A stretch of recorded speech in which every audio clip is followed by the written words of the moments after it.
Mi-jung drifts into sleep slowly while sitting in a dark theater, and when she wakes up, she finds herself alone in the movie cinema, where no one is sitting in the seats beside her. She anxiously turns on the flashlight on her phone and looks around the building, until she sees the shadow of an ominous woman lurking in the corridor, sending chills down her spine. This is when the flashlight on her phone turns off, and she turns on her screen to bring light to her face, combating the haunting darkness. As soon as the screen switches on, the close-up image of a deadly spirit appears out of nowhere on the screen, which causes Mi-jung to lose it. She runs out of the building and into the parking lot, where some night lights are on. She accidentally drops her phone on the floor in panic, but quickly picks it up, then she unlocks her car. As she fumbles with the keys, the bright lights of the parking lot turn off one by one, drowning her in darkness. All she can make out in the pitch-black parking lot is the figure of a deceased woman, slowly coming for her. Fortunately, she wakes up in her room, drenched in sweat. Taking almost no time to recover from her horrific nightmare, Mi-jung jumps out of bed directly to her work desk. She starts typing out the detailed scenarios from her dream while her memory is still fresh.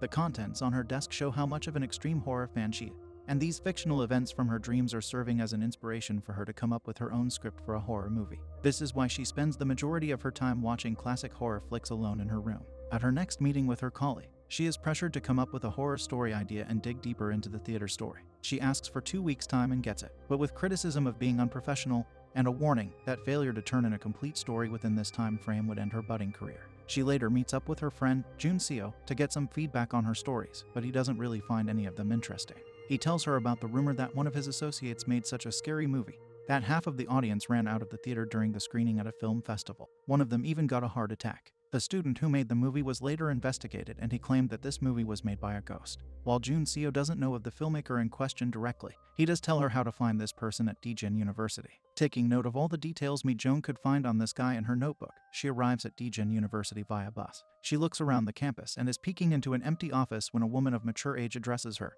wanting to know why she's snooping around. After confirming that the woman is Professor Jo Mi-kyung, she introduces herself as the director of a short film and inquires about the student who made an unforgettable horror movie as his final project.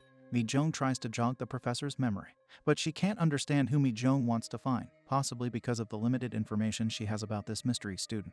The professor overtly judges Mi-jung for coming all the way out there because of a rumor. She has been working at the film department for 10 years since it was formed, and she has never heard of such a thing as a ghost film being made by a student.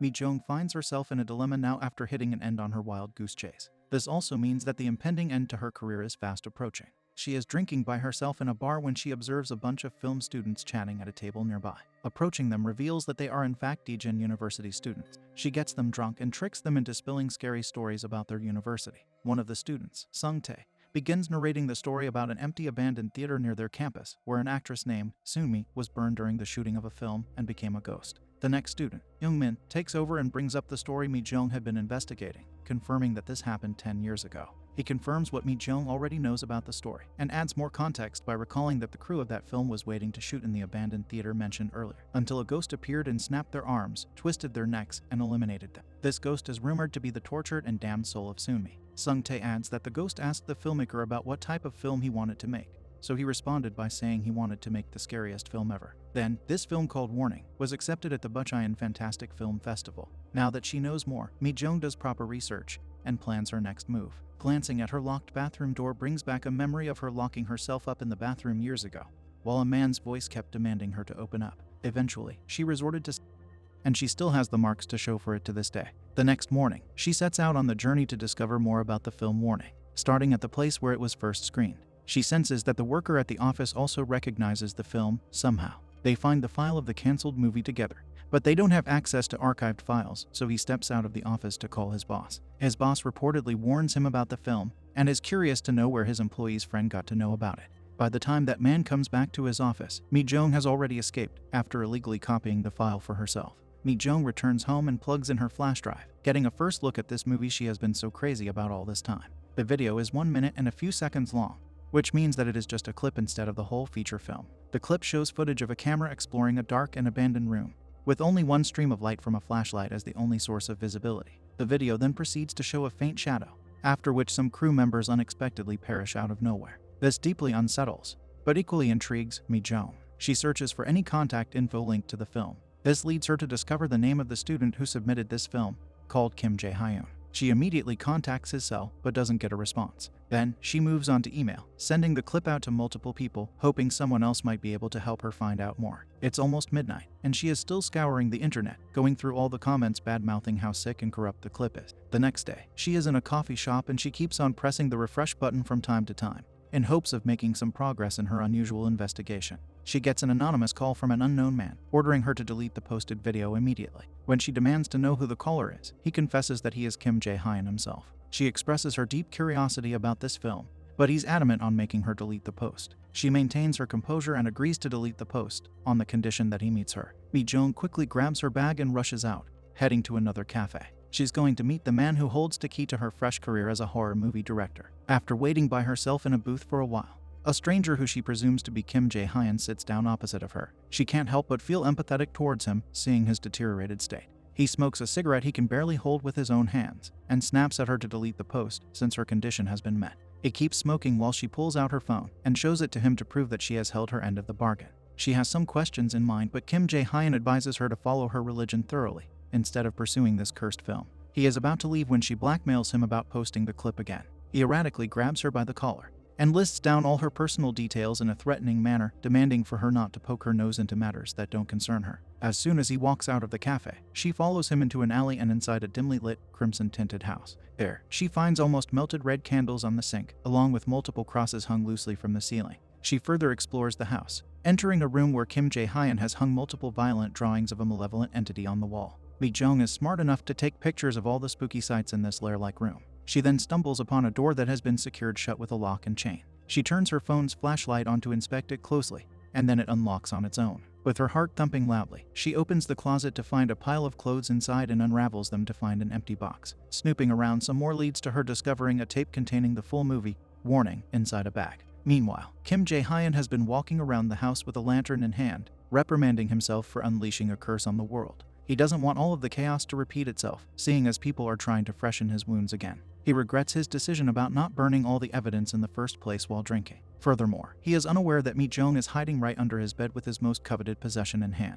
The glow from the candles in the room grows more radiant, and Kim Jae-hyun starts responding to it agitated, as if he can communicate with an unseen force. He covers his ears and runs away to protect himself from this ghostly-induced madness. Meanwhile, Mi-jung continues to keep her hand over her mouth, not wanting to alarm Kim Jae-hyun or his invisible tormentors. She finally steps out of the room when the coast is clear, and hastily opens the door to get out of this haunted house. However, Kim Jae-hyun yanks her hair back and pulls her inside again. He appears feral and threateningly asks who she is, and what she really wants. With a trembling voice, Mi-jung replies that she was just curious, which surprisingly sets Kim Jae-hyun into a hysterical fit of laughter. He is still crouching down on her fragile frame when she tries to sneakily get a hold of the movie tape, but he grabs it from her hand. He knows the motive behind her self-sabotaging, yet extortionate pursuits now. She plans to make a film by editing the tape he made. He warns her in broken sentences and phrases that her plan cannot happen and people must not see Sunmi in that old abandoned theater again. He begins to slam the tape to the floor in an attempt to destroy it, but she pushes him off, snatches the tape, and makes a run for it, only to fail and be violently thrown to the floor again. Kim Jae-hyun is losing touch with reality as he pins her to the ground, wraps his fingers around her throat, and begins to choke her, while claiming that living in horror is more terrifying than demise itself. If she goes ahead with her plan, her life will become the scariest movie of all, and he doesn't want her to end up like him, so she's better off eliminated. Just when Mi-jung is about to lose her life, she grabs an empty bottle lying on the floor nearby and breaks it on his head. While her predator tries to recover from the blow, Mi-jung flees the house of horrors, running until she's sure that she's completely safe. Mi-jung waits anxiously for Jun Seo. Then, she finally shows him the movie she discovered by putting her life on the line. He goes through it and discovers that the flash drive has been formatted, which upsets Mi-jung so much that she faints because she risked her life for nothing. Mi-jung wakes up to find Jun Seo still sitting in front of the screen where she last saw him. His eyes are glued to the screen and his head hanging low. She is still facing his back when she hesitantly asks if he has recovered the file yet. As she focuses on his face, she sees Kim Jae-hyun instead of Jun Seo. He prowls at her and menacingly questions how she likes his movie so far. Fortunately, Mi-jung wakes up from her spooky nightmare. She realizes that it is morning time and Jun Seo immediately checks on her. He is running a data recovery software to retrieve the lost footage from the tape and has recovered one file so far. They watch a clip of Sunmi talking to the camera in close proximity, anxiously wanting to know who she's talking to right now. As they keep watching, they realize that it's actually her audition tape. The crew of the movie had mostly liked her audition except for Jae-hyun, who felt like something was missing in her expression for his horror movie. However, His crew is conflicted because he still hasn't provided a script for his horror movie. We find out that Jae-hyun wanted to make horror movies because a horror movie once saved his life. He used to be badly bullied in high school to the point where he was beaten up every day and wanted to take. He was hospitalized more than once as a student due to this torture. One day he watched The Exorcist as it played on the TV in his hospital room. It was the scariest film ever and made him feel alive in a way that took away his pain. That's when he decided to make a horror film that'd take someone else's pain away. Mi-jung doesn't say anything, but she understands him because she has had a similar phase in her life. She eventually falls asleep at her desk while reviewing the recovered clip until the sound of faint knocking wakes her up. As she moves closer to the door, the knocks turn into thuds coming from her bathroom. When she finally swings the door open, it's empty and dark inside, so she shuts it again, failing to sense the lingering presence of an entity there. It's raining late at night and Mi-jung is working on her laptop when the lights flicker. The power goes out, so she uses the flashlight on her phone to look around, but it also malfunctions. The beam from the flashlight gives her limited vision. She stumbles into the bathroom again. Only this time, the door is half open, which is strange because she clearly remembers closing it earlier. Trying to reel in her fear, she looks around the bathroom and points the flashlight to her bathtub. Moving closer to it, she discovers a bloody razor lying there which taunts her about her dark past. Feeling as if someone is towering over her from behind, she jumps back to see no one. When she looks into the bathtub again, it's empty. She turns to the door, which is now shut close. She opens it to see who's outside messing with her. She then explores her house, moves to her apartment door, and tries to turn the handle to open the door, but it doesn't work. She can't leave her apartment. She falls to her knees and stumbles onto the shadow of a female entity standing inhumanely in her corridor. She shuts her eyes close to drag herself out of this nightmare and stop imagining things, but opening them again only reveals the bloodshot eyes of the spirit peering into her soul at close proximity. She shivers and grasps for air while capturing the sight of Sunmi's ghost on her mobile camera. Then, the lights automatically turn back on. She later meets Jun Seo again for drinks and makes him recall the first moment they met. He remembers meeting her when he worked as an assistant director for her first short film 10 years ago. She's grateful to him for sticking by her side all this time, when in reality, he envies how passionate she is about her dream. On the contrary, Mi-jung views this passion as sheer madness. He awkwardly and distractedly tells her that he read the script. He couldn't help but notice how the protagonist was exactly like her,